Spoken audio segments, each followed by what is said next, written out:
Eu acho que podemos ir começando e as pessoas vão entrando, né? Vamos primar pelo horário. Você está com compromissos posteriores? Quem? Eu? Não, Analícia, eu, ao contrário, aprendi a ser pontual. Oh, você chegou atrasada de novo. Deixa eu entregar. Não é mais baiana?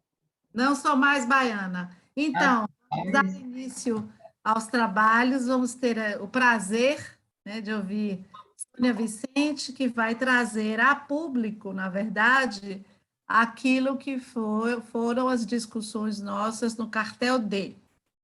Então, desse cartel fazem parte, por ordem alfabética, Analícia Calmon, Bernardino Orne, Fátima Sarmento, Sônia Vicente e eu na condição de mais um. Nos coube essa última participação, que é a aula O Barroco. Teremos a contribuição de Nelson Mateus, não estou vendo ele por aqui, olha ele ali. Está ali. Não, ele está ali, já vi. E Giovana Mesquita, né? Que nos trouxeram excelentes contribuições. Bom, então, com a palavra, Sônia, para o capítulo 9, era isso que eu estava querendo lembrar. Capítulo 9. Vamos lá, Sônia. Ok. Bom, então, como Tânia disse, eu vou tentar aqui reproduzir um pouco a nossa discussão. Apesar de Lucy dizer que interessante né? Mas é muito complexo, porque ele trata de muitas coisas. E as nossas discussões foram muito em cima do agoso, A1, né? Da questão da alma, do corpo, do manche. Então, eu dividi em alguns tópicos para a gente poder dar conta disso, que foi discutido com muito entusiasmo, aliás, no cartel. Então, eu primeiro fiz uma introdução, eu vou ler devagar, porque eu acho que são muitas coisas e que vamos ver o que cada um vai ser fisgado. Então, eu primeiro fiz uma introdução. Então, nos anos 70, o Lacan dá início ao seu seminário Mais Ainda, dizendo que o fundamento do discurso analítico é que a linguagem não é o ser falante, é um aparelho de gozo. Recorrendo à filosofia, entende o ser como um vazio que o saber vem preencher. Joga com o equívoco presente em Etrelá, Seraí, o Dasein de Heidegger. E o Etrelá faz essa homofania, né? Seruá, esclarecendo que o Seraí não é um nada, ele é suposto ao objeto A, que dá suporte ao ser de fala. Então, em outras palavras, o que cada um extrai dos seus atos de falacer acaba por tornar perceptível um certo traço, um certo estilo, traduzindo uma experiência singular. Então, na psicanálise, tal como evocamos a poesia, se eu deixar de sofrer, como é que vai ser para me acostumar? Evocamos seu mais de gozar. É disso que ele vai tratar aqui na aula 9 do Barroco, né? Está começando agora? No seminário 20. Sim, está começando agora. Eu só li um parágrafo, fazendo uma introduçãozinha. Eu tentei o tempo todo levar para a clínica, para a gente ver o que Lacan nos ensina nesse capítulo em relação à clínica. Então, por que ele escolhe esse nome? Né? Por que ele põe do Barroco? Barroco é um estilo que surgiu no final do século XVI e século XVII, que foi a época da dominação absoluta do cristianismo. E o Barroco abandona a ideia de salvação universal, salvação de Deus e do juízo final, ao colocar brilho no grotesco, no obsceno, no sem sentido, desvelando o real. Dessa maneira, vai exprimir o absurdo ao expor o corpo em êxtase. No entanto, a gente precisa ressaltar que a cópula aí não se apresenta. O cristianismo se satisfaz com a ideia de encarnação. Numa primeira teorização, o Lacan admitia a existência do outro, considerando que o mestre era aquele que sabia o significado das palavras, ocupando o lugar de detentor da verdade.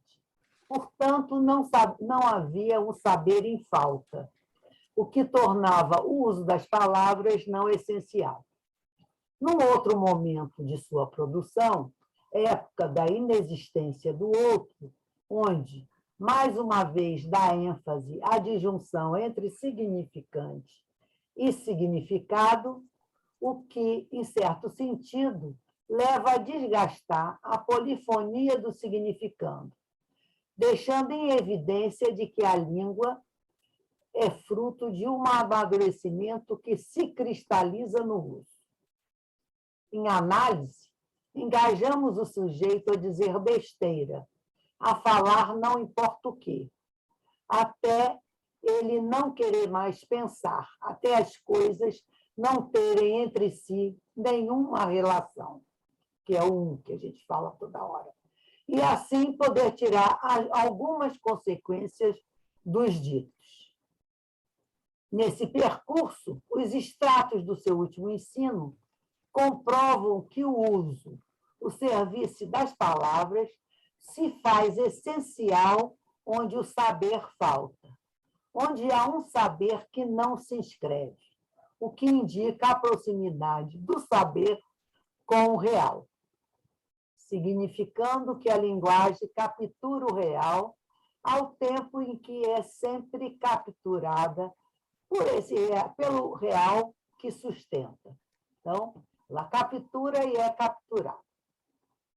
Essas considerações deixam entrever que, se a história, o tempo e a cultura modificam a forma do sintoma, não modificam sua estrutura, cujo conceito é simplesmente de que há um furo, logo imutável. O importante é que vamos tentar supri-lo com o saber, com a forma. A palavra forma aqui merece um destaque, porque ela sugere a inscrição de um saber onde se cristaliza uma atividade simbólica, né? No uso da língua, aludindo à opacidade própria ao sintoma. Em outros termos, o que se pode saber é da forma, mas nada da estrutura, que é furo e de onde advém o um. Lacan, no chamado segundo ensino, ao privilegiar o real, nesse capítulo, ele desvela no cristianismo, durante o período barroco, um enquadramento tomado da arte e da religião que realçavam o real com cenas, episódios, xistes picantes e pintura onde tudo é exibição de corpos que provocam gozo. Em qualquer uma das formas barrocas, apresentam-se heróis e mártires, expressando de esguelha que no íntimo de cada um é libertada uma secreta vacilação herética da crença.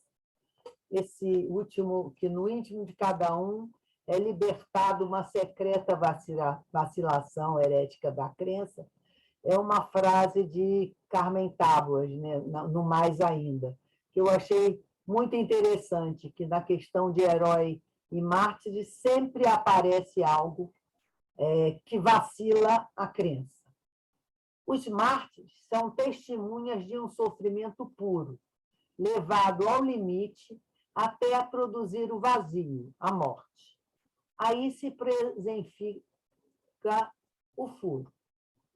Deus.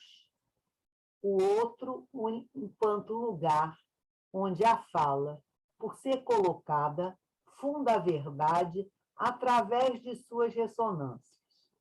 E, com ela, o acordo que supre a inexistência da relação sexual, enquanto ela seria pensada.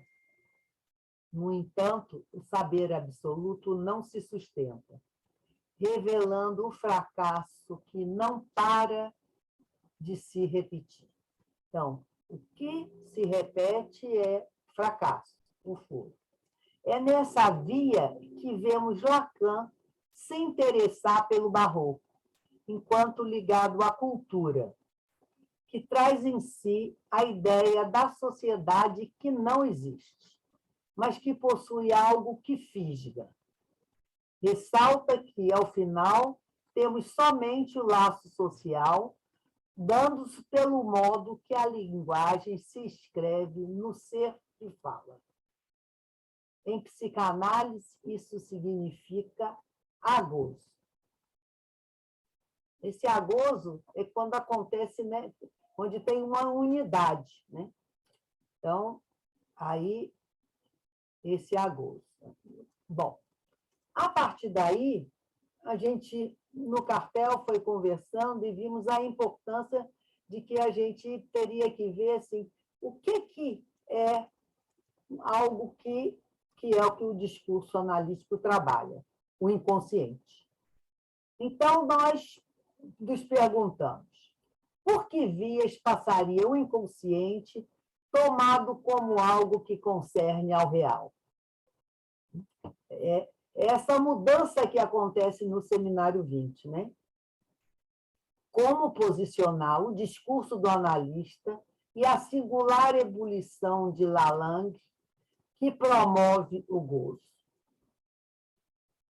Então, baseado nisso, ele vai marcar, Lacan, né? Vai marcar a diferença entre o universal, a diferença do universal e do singular.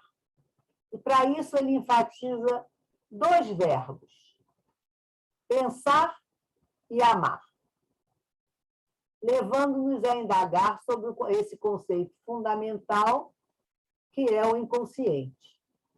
Bom, para a gente ter uma compreensão melhor, ressaltamos que Lacan se dedica a localizar o inconsciente no erro. Na tradução está defeito, mas eu fui ao francês, é faute. E faute é erro. Erro é o que ele trabalha no seminário posterior, no seminário 21. Os não tolos erram. Então, eu fui um pouco pesquisar o que é esse erro da ciência tradicional. Essa ciência que dá ênfase à salvação universal. Bom, erro, ele vai definir como a convergência do furo com iterare, o voltar sempre ao mesmo lugar.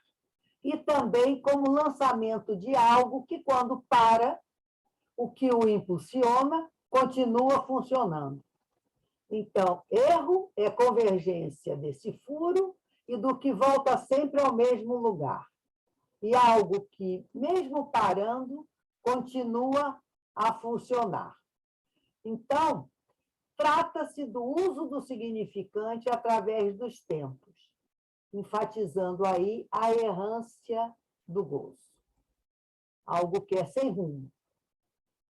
Então, o erro da ciência tradicional que Lacan aponta é inferir que o pensado, que é o conteúdo, é feito à imagem do pensamento, do ato de pensar. Ou seja, o erro da ciência tradicional é que o ser pense.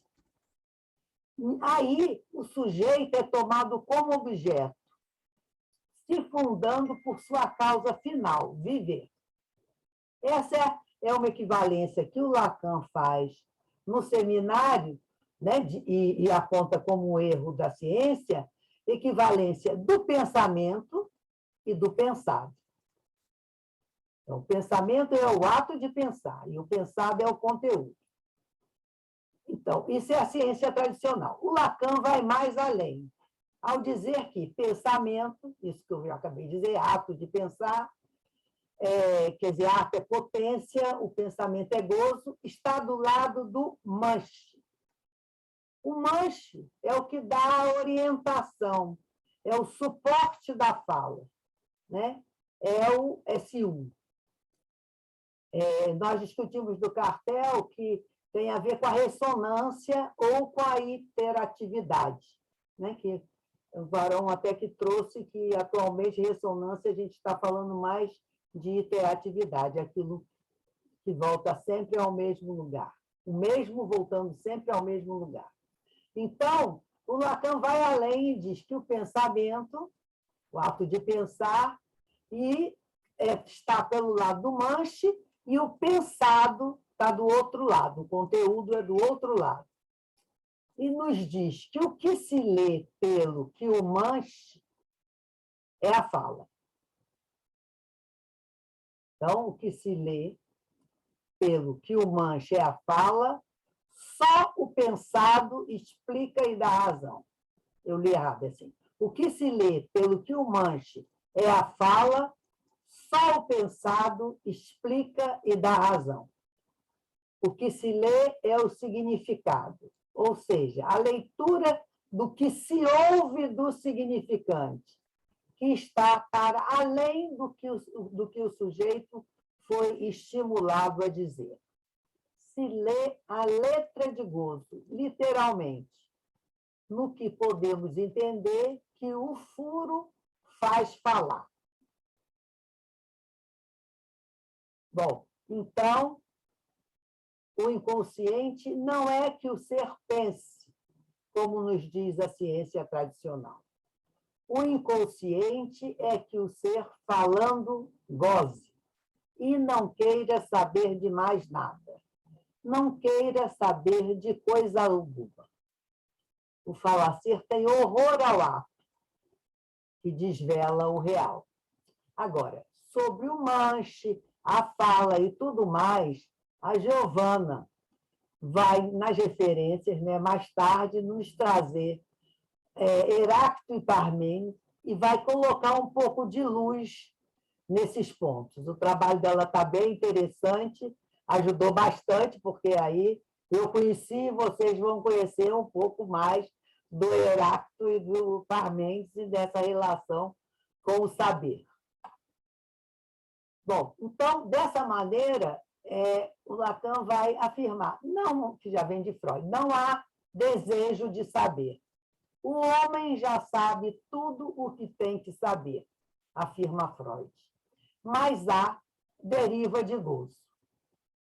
Só em análise, ao se instalar o discurso analítico pela transferência, o amor ao saber sofre mutação em desejo de saber, sustentado no desejo do analista. Então, não há desejo de saber, a não ser na análise com a instalação do desejo de saber, né? Com a instalação do discurso do analítico, e aí o desejo de saber se instala. Esse saber inconsciente é sempre limitado a esse gozo insuficiente que constitui que o sujeito fale. Aí Lacan assinala o sentido e a orientação do inconsciente.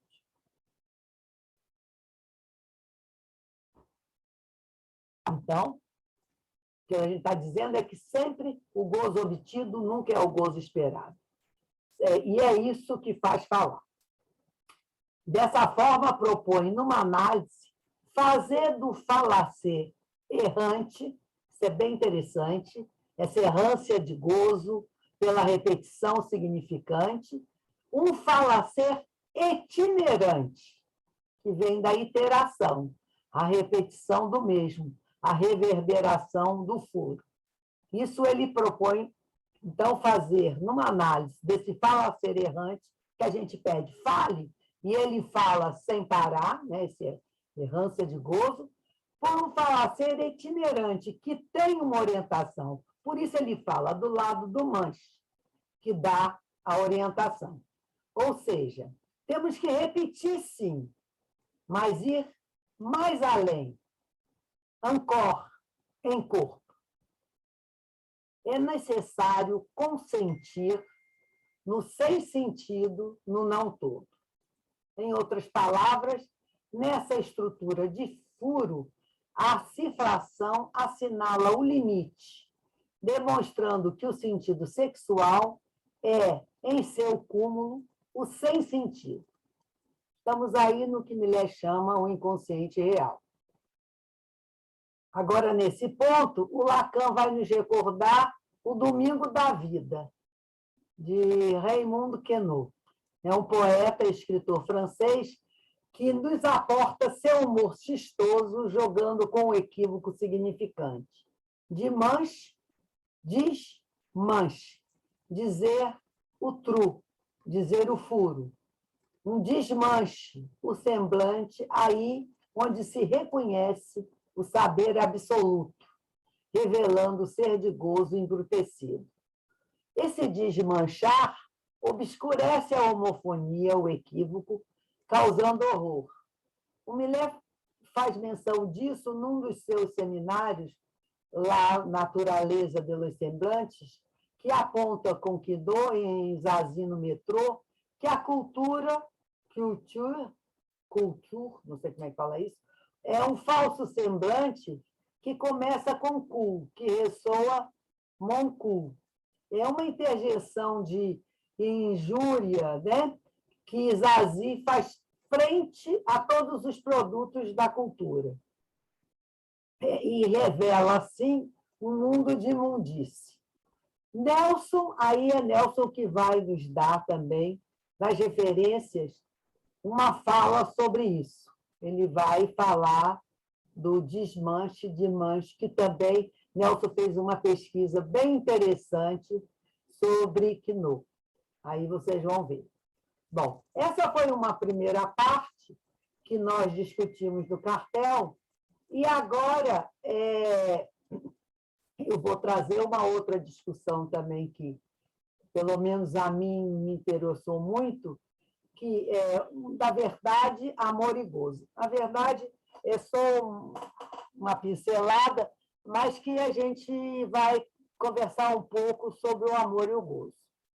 Então, o Lacan, ao sublinhar que o barroco é a história de Cristo, que os evangelhos, apesar de questionáveis, fazem funcionar a dimensão da verdade, mostra que a realidade se baseia na fantasia e demonstra que essa desmansão se sustenta e molda o mundo, restituindo a sua verdade de imundície. A verdade é a desmansão do dito. Ela existe ao dizer, ou seja, ela não existe toda. A prova da existência de Cristo é o cristianismo. E, diz Lacan, ao afirmar que a palavra faz existir o que não existe. E o fato de falar do que existe torna-o ficção. Então, vocês veem que a palavra faz existir o que não existe e o fato de falar do que existe torna-o ficção. Então, se o cristianismo subsiste, mantém sua força, é porque está ligado ao verdadeiro, não à verdade, ao S de abarrado. É o que se pode dizer de pior, o Pai. A história de Cristo é para salvar a Deus, o Pai, não aos homens. É preciso amar a Deus para existir.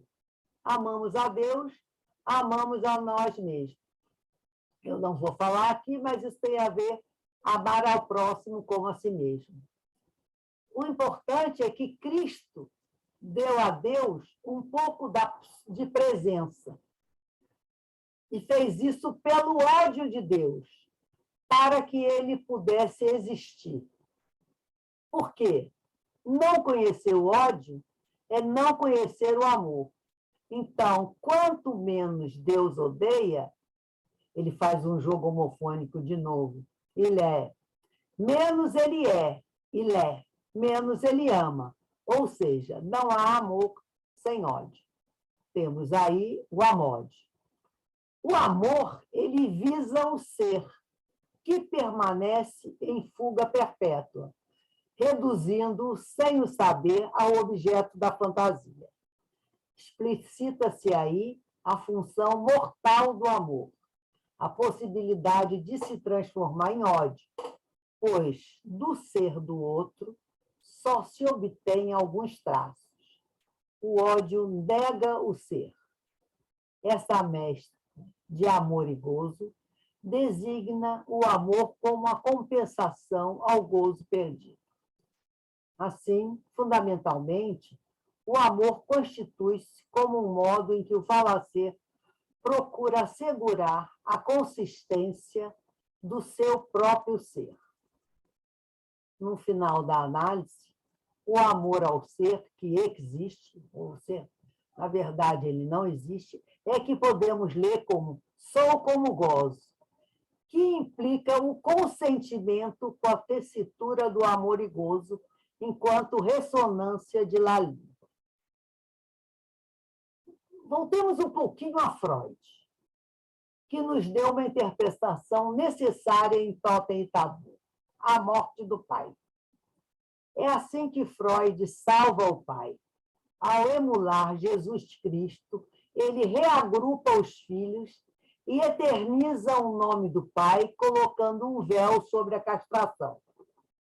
O assassinato do pai é uma forma de denegação que constitui a confissão da verdade. Eu gozo. Testemunho do gozo inconfessável que torna Deus o ser supremo, colocando-o no lugar onde se sabe o bem de todos. Entretanto, observamos que a salvação de Deus é precária, porque é impossível sustentar esse lugar. Então, foi assim que, se, na instância da letra, Lacan colocou o outro como lugar da fala, foi exatamente para excluir o elemento religioso. Aqui, no Seminário 20, ele se pergunta: no que Deus existe? Na verdade, ele diz: eu não digo que Deus não existe. Eu pergunto no que Deus existe. E responde: o dizer faz Deus ser. Trata-se aqui da incorporação, da existência, o encontro do significante com o corpo, o trumatismo, que possibilita a encarnação, o verbo que se faz carne, o significante que afeta o corpo. Isso foi uma discussão com o Aron, que é muito interessante. A questão da encarnação, substância gozosa por real, e a encarnação, o verbo que se faz carne. Bom, nessa via, nós temos, além do amor absoluto, o cristianismo se apoia na encarnação de Deus num corpo. Cristo vale pelo seu corpo. Seus efeitos se dão através da escópia corporal. Tudo é exibição de corpo evocando gozo, traduzido na desmansão da obscenidade, da exclusão da cópula, esta que tampona a inexistência da relação sexual. Nesse sentido, o amor divino ele expulsa o desejo, por isso ele é obsceno. Então, eu tenho um pedacinho que é assim: essa relação de corpo e morte, morte do desejo, está articulada pelo amor divino, fazendo, de um lado, que o corpo se torne morte e, do outro, a morte se torne corpo, e isso é mediado pelo amor. Assim, na análise, trata de aguardar um ausente que lhe falhe. Que lhe falhe, um jogo de falhe com falhar. Trata-se de ler os efeitos do dizer fundado no um do gozo. Esse um que se enuncia pelo eros denunciando sua erosão. Na palavra do amor, é que, numa análise, suportamos o que ela faz sentir, o gozo insuportável. Nessa perspectiva, que o Lacan se alinha mais do lado do barroco, não sem apontar que a história da religião está mais do lado da mancha, da artimanha, do enganoso, do que do manche, enquanto suporte da fala. Por essa via é que a gente pode supor uma alma, que é o que faz com que isso funcione. Essa é uma discussão que a gente vai ter aqui, né, do que seria uma alma. Então, a minha pergunta aqui foi: o que entendemos por alma? Viu, Giovana? Que vai esclarecer a gente. Como subsiste um corpo? Bom, alma é intelecto, potencialidade, uma finalidade natural. Isto é, a energia agindo para um corpo. Uma substância gozosa, vazia, que suporta o corpo. Estamos dizendo que há uma união substancial entre alma e corpo. Isto é, o corpo só se coloca em ato pela alma, que é a identidade suposta a ele. Assim, a alma é o que se pensa a propósito do corpo. Ou seja, é necessário que o que se elabora sobre o pensamento se refira ao corpo. A estrutura do pensamento repousa na inércia da linguagem, o que se vê com os signos.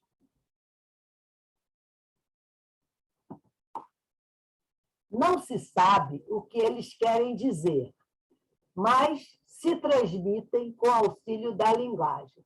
Aí diz Lacan, aí está o erro, porque a linguagem não é toda, ela falha. Aí está o erro, a impossibilidade da transmissão toda. O que é chamado de inércia da função da linguagem faz com que qualquer fala seja gozo, substância do pensamento enquanto substância gozosa. Dessa fala saem cifras arbitrárias, restando sempre uma constante. É o que Lacan aponta ao afirmar: falar é em si um gozo. Mais tarde ele vai dizer esse diálogo do um. Né? O sujeito fala com ele mesmo. O gozo surge a fim de satisfazer o pensamento do ser. Só que esse fim só é satisfeito ao preço da castração. Sou onde não penso. Tem que haver renúncia ao próprio pensamento que é gozo. Só há gozo do ser, enquanto gozo do corpo assexuado. Entretanto, é preciso ressaltar que só há ser da significância. A Tânia trouxe isso para a gente aqui quando ela apresentou. Do que temos que reconhecê-lo no gozo do corpo. Nunca é demais ressaltar que a significância é o significante que, ao passar pelo outro, adquire significado. Então, como é que fica o gozo do corpo? Bom, esse é para além do significante. Falo, significante que não significa nada. Nessa fundamentação, é preciso que observemos um desdobramento. Um corpo é necessário que ele se goze, se baste. No entanto, esse corpo é também afetado pelo significante, produzindo gozo. Então, tem dois desdobramentos sobre o corpo. O sujeito, ao ser afetado pelo significante, barra-se, desaparece. Isso é importante para que o corpo subsista. É assim que o corpo subsiste. Ou seja, que o corpo seja formado pelo que ele representa ser. O essencial no corpo é a forma, enquanto constitui o que se pode fazer dele. Então, para terminar, temos aonde isso fala, isso goza. Na tentativa de discernir o gozo, Lacan começa a servir-se nesse seminário da cadeia de rodinhas que se agarram e suportam a inércia da linguagem. Trata-se de uma escritura que não se pode pensar sem um nó borromiano, um nó que enlaça os três registros, o real, o simbólico e o imaginário. Aí todo mundo sabe, né, que um se desfazendo, todo se desfaz.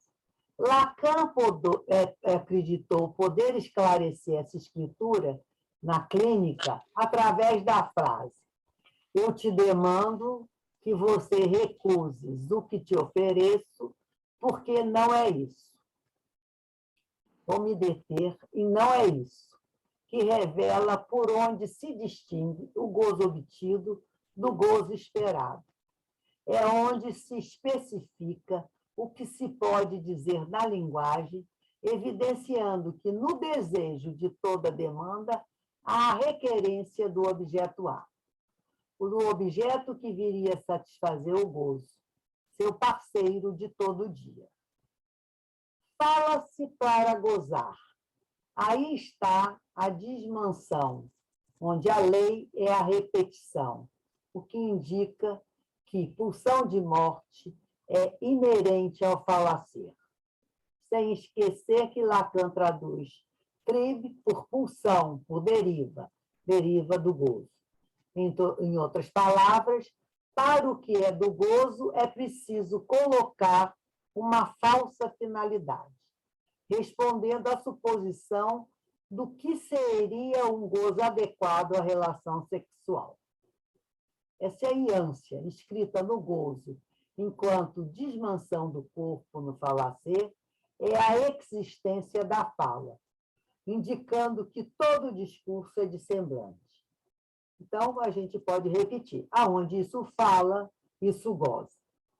O final da análise possibilita observar a afirmação de Lacan, a gozo, que concerne ao objeto desnudado de seu envelope narcísico, ou seja, na experiência extrema da ausência do outro, da destituição subjetiva, quando o corpo se reduz a um objeto inanimado, simples suporte desvitalizado, momento em que o falacer sente a dor de ser objeto.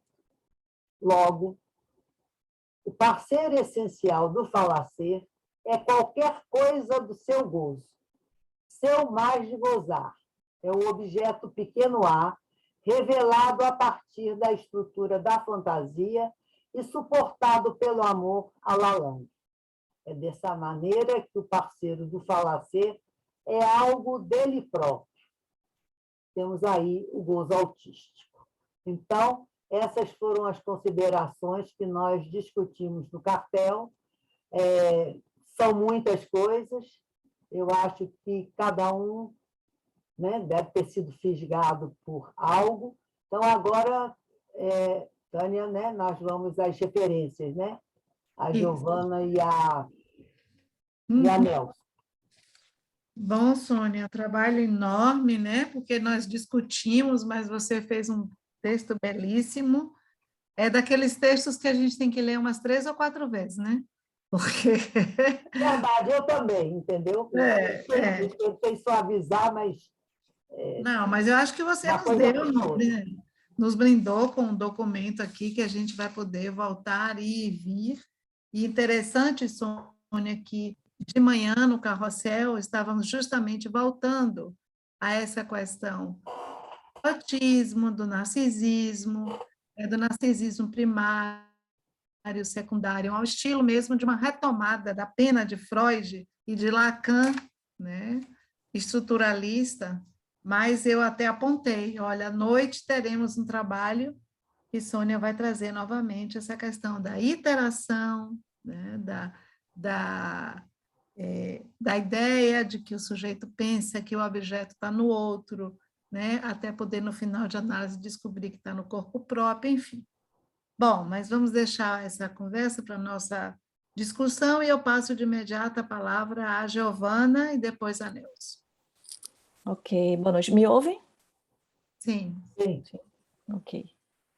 Bom, como Sônia adiantou um pouco, eu vou falar um pouquinho sobre Heráclito e Parmênides. Bom, ao lermos Lacan, percebemos os diversos usos que ele faz da filosofia e dos filósofos, seja para exercer comentários, seja para dar sustentação ao ensino da psicanálise propriamente dita. O artigo do professor Sérgio Fernandes diz que Lacan se interessou pelos pré-socráticos, diferentemente de Freud, não pelos mitos e pelas narrativas, mas sim pela relação com a aletheia, verdade, e com o surgimento da diferença ontológica.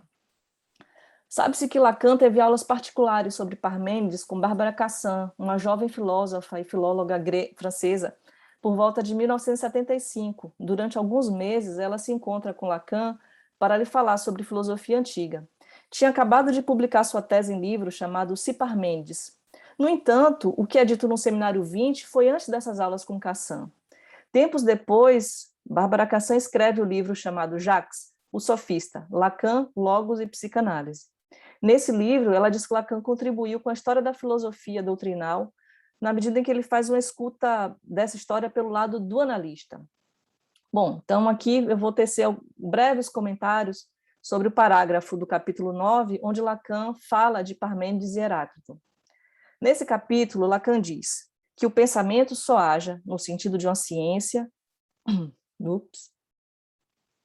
que o pensamento só haja no sentido de uma ciência ao ser suposto ao pensar. Quer dizer, que o ser seja suposto pensar é o que funda a tradição filosófica a partir de Parmênides.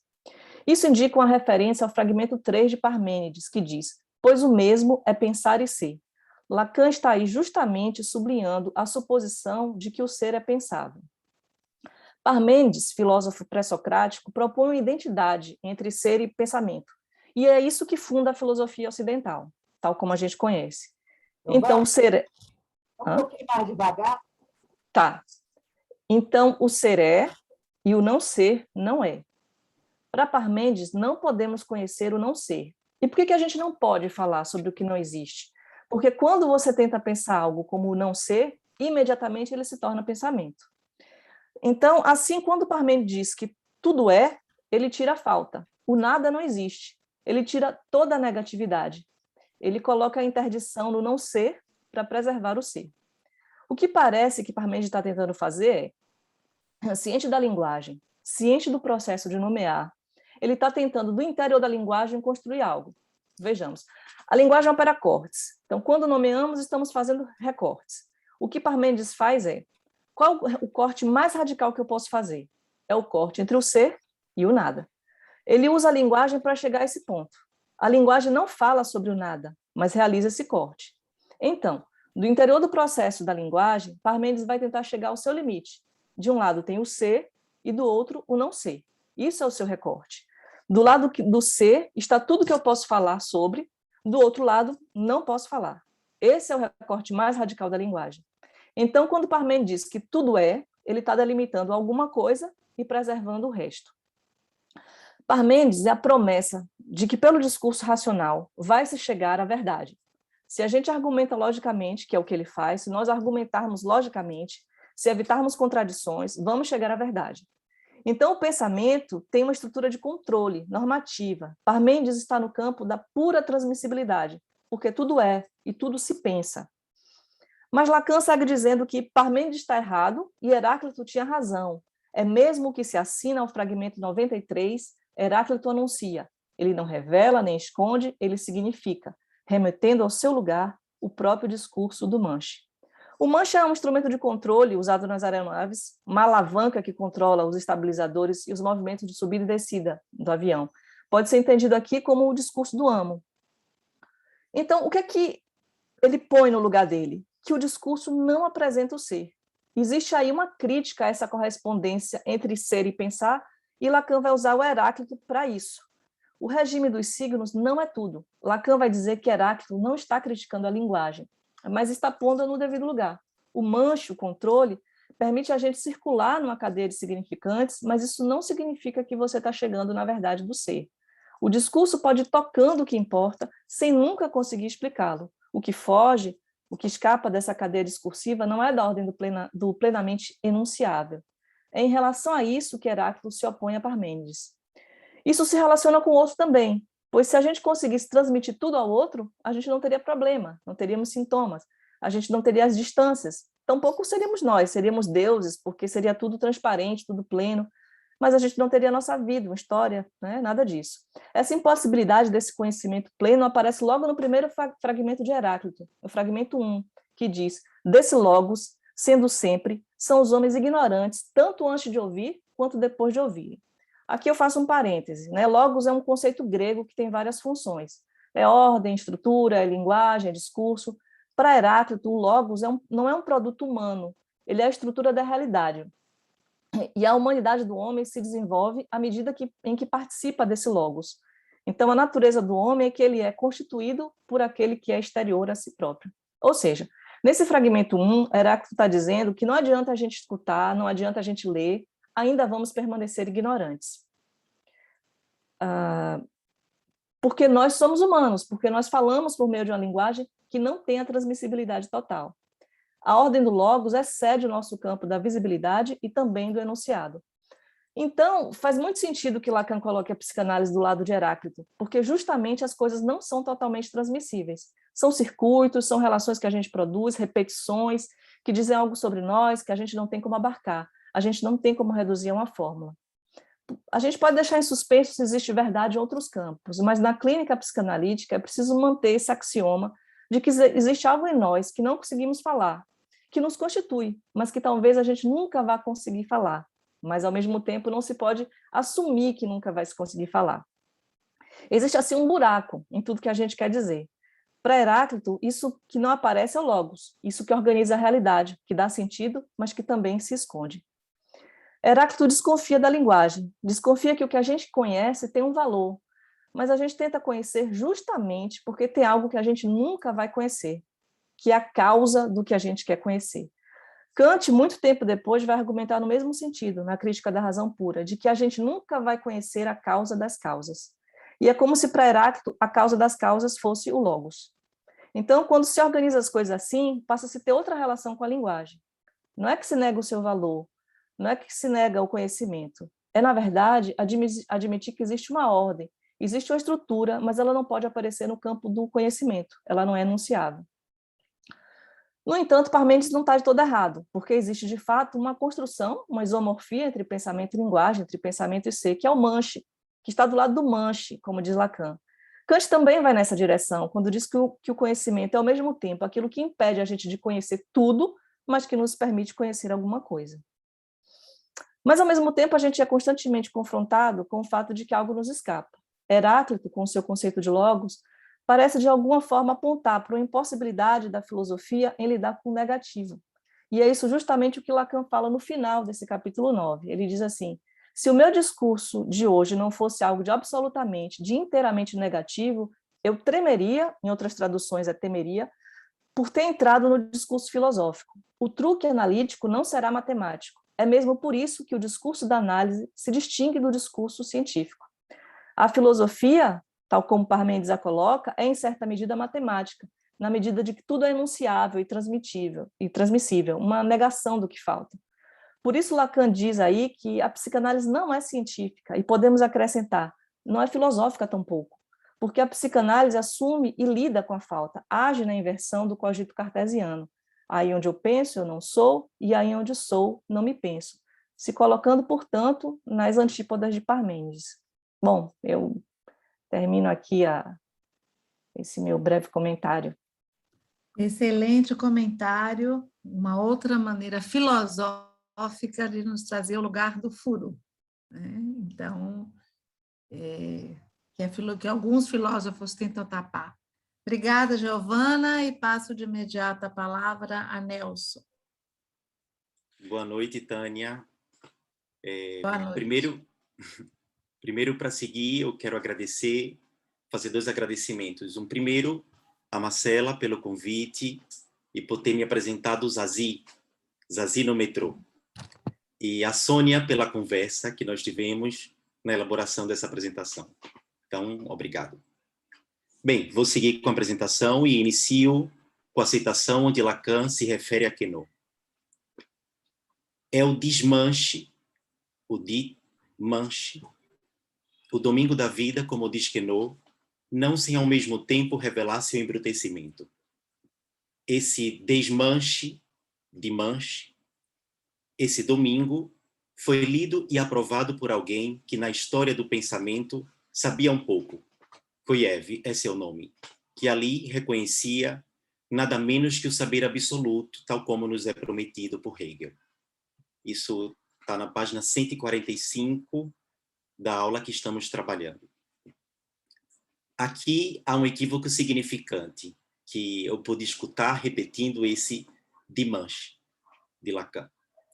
Le dimanche, le dit manche, le dit manque. Eu fui pelo manque, não pelo manche, quando eu fui produzir essa apresentação. Então, do le dimanche, o domingo, ou o dit manche, e o le dit manque, a dita falta, manque como falta, é o que Lacan força a escutar na vocalização e na homofonia dessa expressão que tem em seu contexto uma sutil ironia quanto àquilo que seria convertido numa ideia de fechamento do saber. Sua referência, citada em seu seminário, na aula que estamos trabalhando, aponta para o romance de seu amigo Raymond Queneau, Le Dimanche de la Vie, o que talvez seja o romance mais conhecido entre os leitores de Lacan. A pequena história do domingo da vida é tão simples quanto complexa, porque para Lacan ela envolve toda a história da filosofia, o conhecimento absoluto prometido no fim da história, o conhecimento da ciência e a relação sexual que, em última análise, está no centro da questão desse saber absoluto. Para a ciência, o conhecimento que está escrito na realidade espera para ser decifrado. Não é apenas um conhecimento prometido que sempre faltará algo para completá-lo. A ciência já sabe que sempre haverá falta de conhecimento para decifrar, embora isso não a impeça de prometer que será lido e decifrado um dia ou outro em seu progresso. O que a ciência carece de conhecimento também pressupõe em algum lugar um conhecimento absoluto.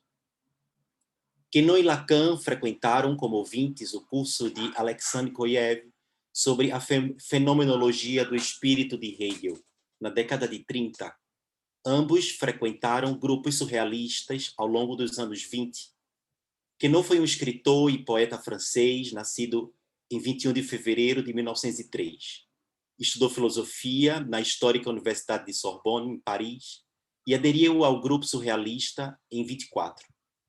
Manteve amizade com André Breton, Bataille, Goyer, Merleau-Ponty, Corbin, enfim, e o próprio Kojev. Lacan se refere a Queneau em alguns momentos de sua obra. A primeira vez foi na aula de 16 de fevereiro de 55, no segundo de seus seminários, quando o que estava sendo trabalhado era a relação da censura com a lei como incompreendida. Ele introduz Queneau dizendo que se trata de um nome eminente da literatura, atualmente membro da Academia de Goncourt. Num segundo momento, como? Goncourt, sim. Num segundo momento, na aula de 11 de dezembro de 57, no seu quinto seminário, As Formações do Inconsciente, Lacan estava trabalhando Witz, e ao invés de se servir das historietas freudianas, como lhe era habitual, nos apresenta algo de sua pesquisa. Ele diz, e abro aspas, não há nada de surpreendente em que a tenha começado interrogando um poeta. Trata-se de um poeta que introduz em sua prosa, bem como em formas mais poéticas, a dimensão de um espírito singularmente dançarino que habita sua obra, e que ele faz vibrar até quando fala, vez ou outra, de matemática, pois é também matemático. Estou me referindo a Raymond Queneau. Isso, Lacan, no Seminário 5, página 113. Lacan disse ali que Queneau lhe contou uma história. Vejamos do que se trata. É a história de um exame, de um bacharelado, por exemplo, onde temos um candidato e um examinador. Ele nos diz, fale-me, diz o examinador, da Batalha de Marengo. Fale-me da Batalha de Marengo, diz o examinador. O candidato para por um instante com ar pensativo. A Batalha de Marengo? Mortos.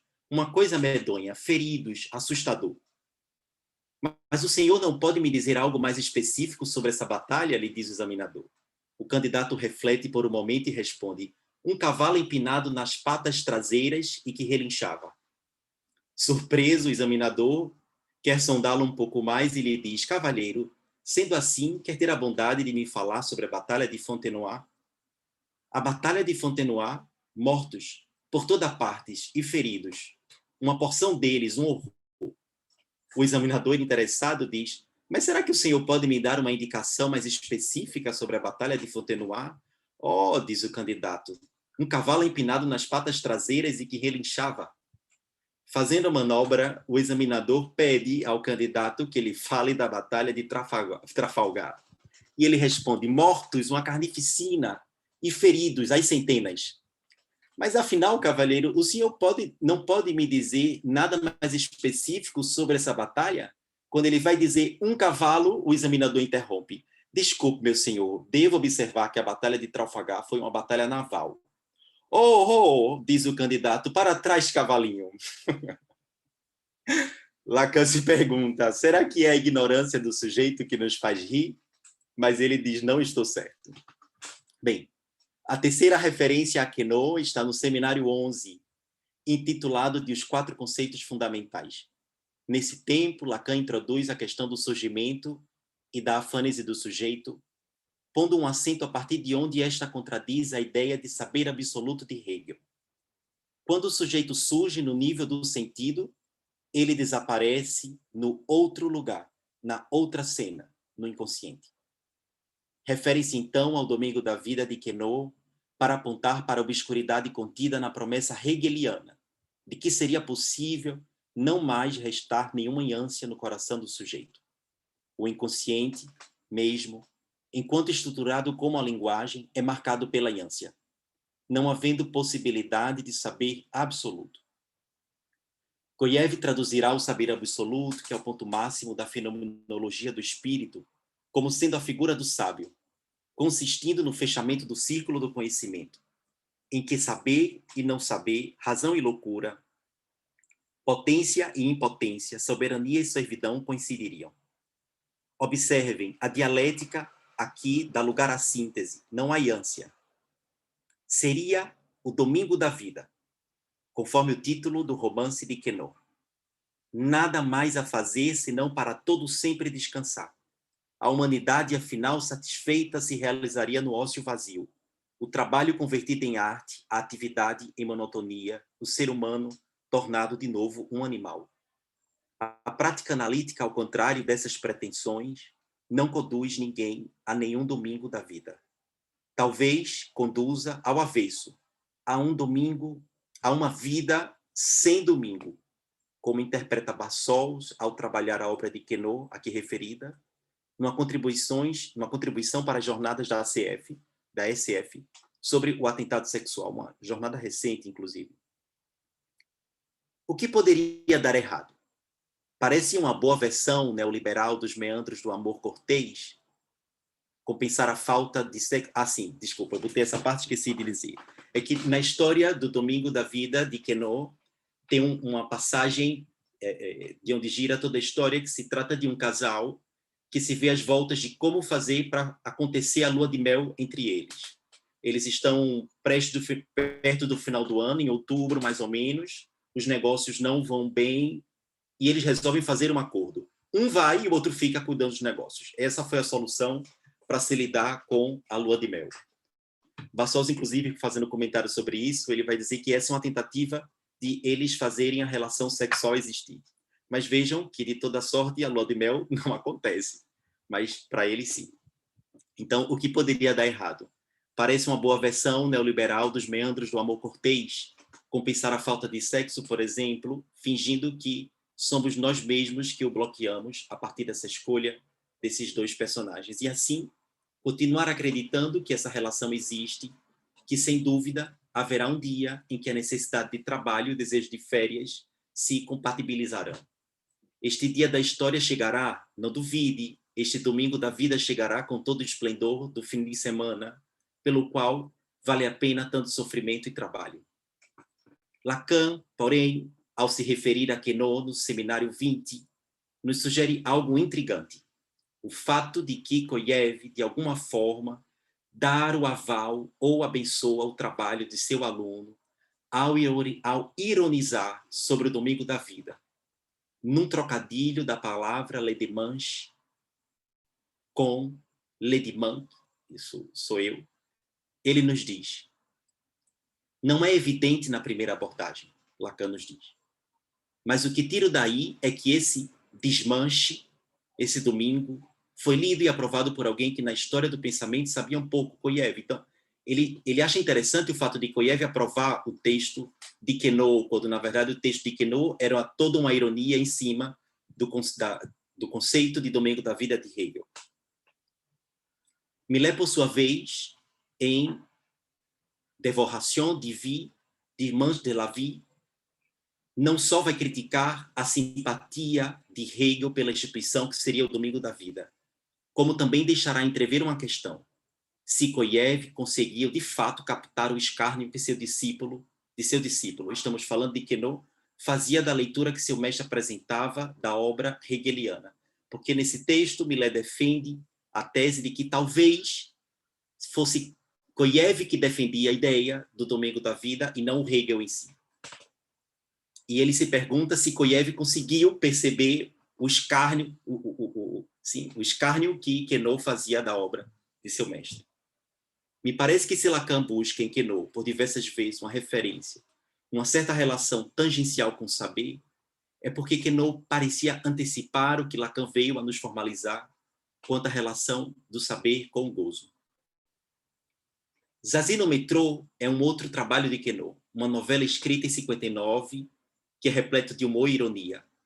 Zazie nos demonstra com seu Moncul como o absolutismo do saber não passa de um semblante. Se trata de uma menina que é levada a Paris para passar um fim de semana com seu tio homossexual.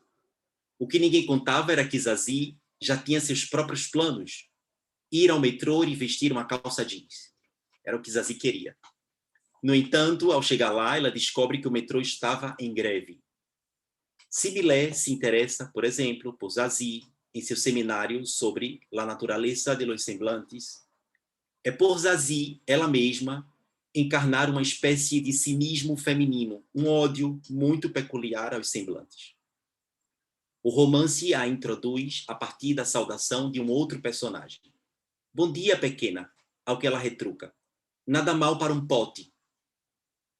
Sobe, lhe disse seu tio Gabriel, e não seja snob.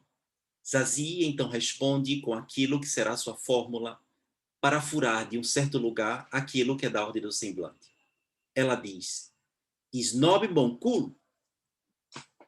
Não há dúvida quando se lê a novela ou quando se assiste às passagens desse romance que virou um filme, diante das tentativas de distrair a menina com as questões da cultura, Zazie sempre responde em bom tom, como no caso em que, passeando de táxi, o tio diz, e Napoleão? E ela diz, Napoleão, mon cul.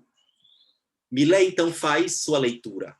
Zazie opõe os semblantes da cultura ao que poderíamos chamar de o real do gozo, designado sob sua forma de excremento, ao mesmo tempo que revela sua essência, le cul. Mon cul, em francês, que pode ser traduzido em literalidade como meu cu, mas foi escolhido outra coisa no seminário La naturaleza de los semblantes, parece ressoar que em cada trocadilho que Queneau constrói de um jeito irônico, como quem diz le dimanche de la vie, mon cul. Então, para encerrar, um poema de Queneau. Esta noite, e se eu escrevesse um poema para a posteridade? Droga, que grande ideia! Me sinto confiante, lá vou eu. E para a posteridade eu digo, merda, merda de novo, merda 3 vezes. Sem dúvida enganei a posteridade que esperava seu poema. Então, acabou.